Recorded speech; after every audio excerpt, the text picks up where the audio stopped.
That's a horrible joke. Exactly.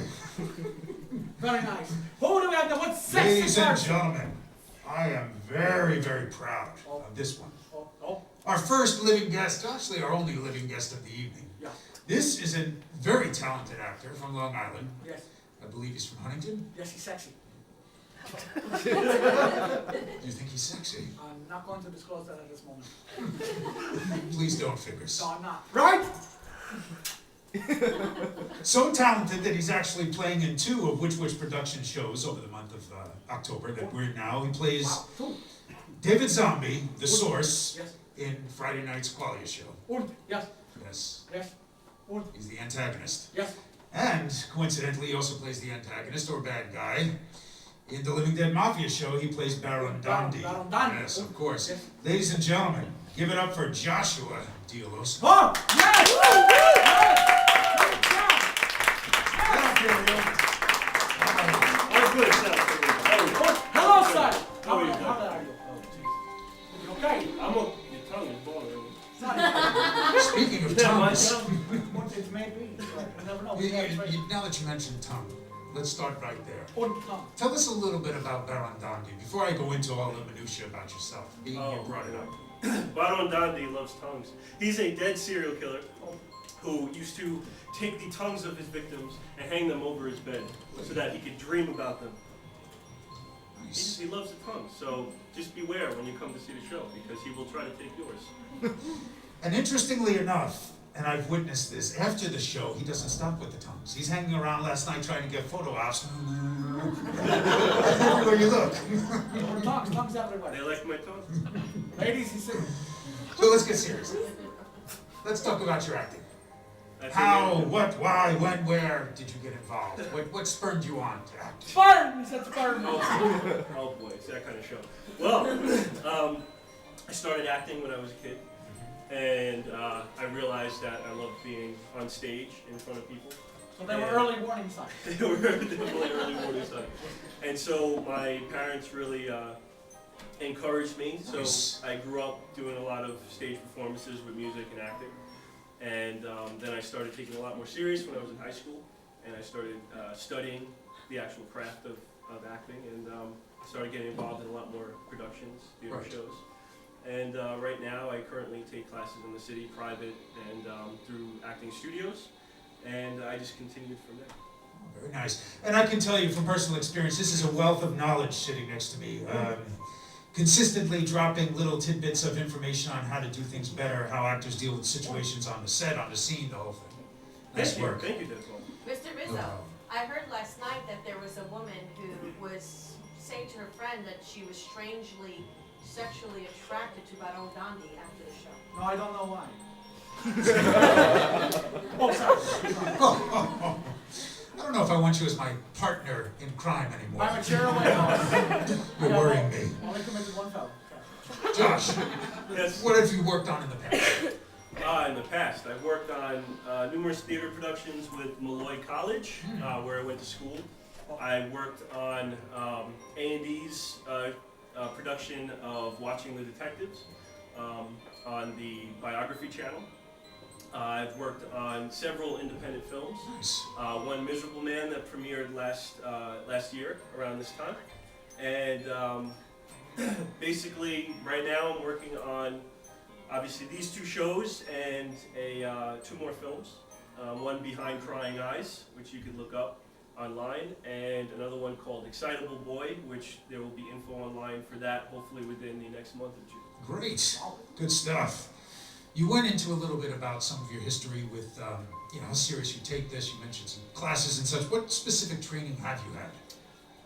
Well, I took acting classes in college, which really were scene study classes, where we would take scenes with either a partner or a monologue scene, and we basically kind of go through the motions of, learning really what the characters wanted in that scene, and objectives and obstacles, things like that. Then after school, I started going to the very prestigious HB Studio in the city, and HB Studio was wonderful, wonderful experience. Herman Berghoff is the one who started that, and his wife, Uda Hagen. I'll say that 3 times fast.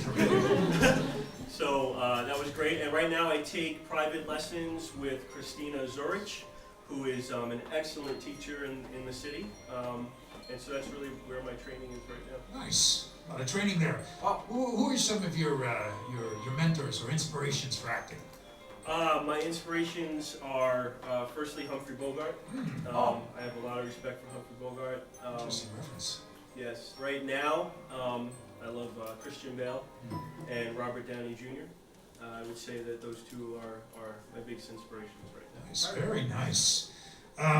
We mentioned briefly he's playing 2 different roles, 2 different shows, obviously, and they're both very, very different in a sense. One of them is almost over the top, a living comic book with Baron Dondi.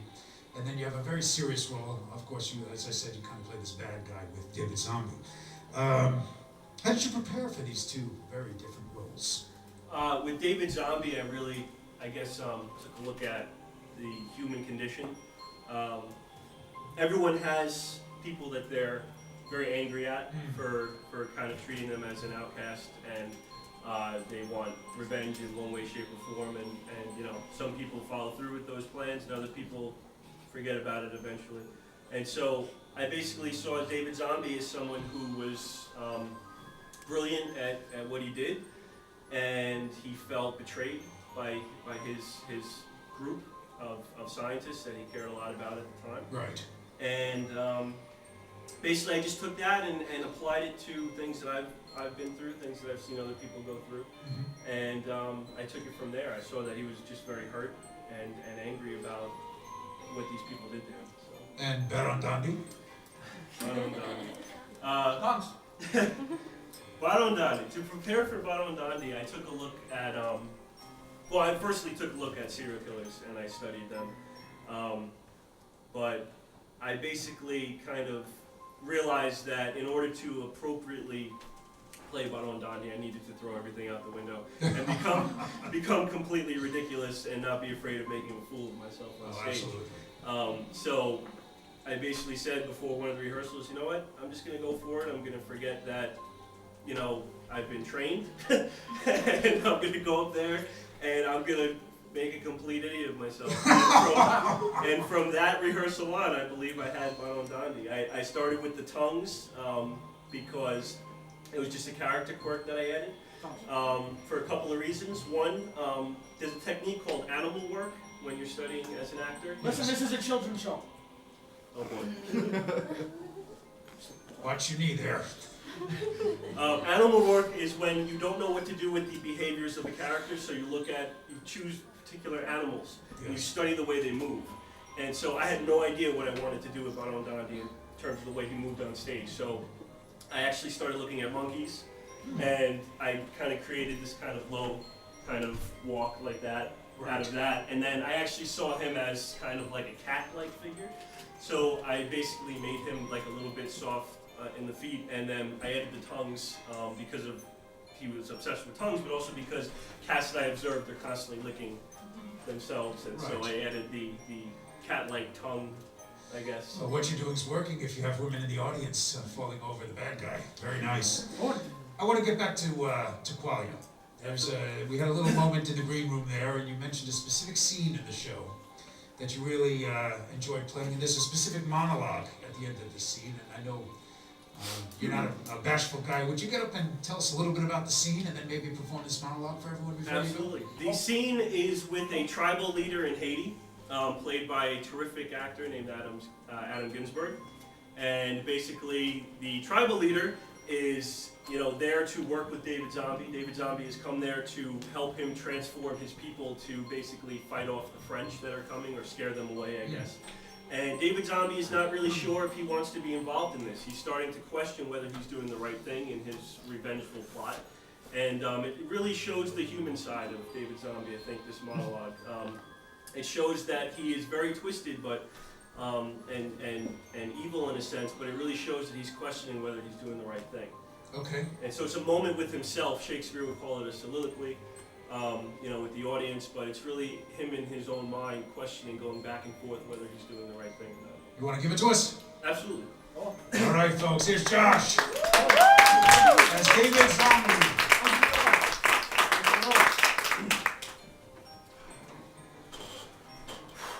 Cut the music, make this dramatic.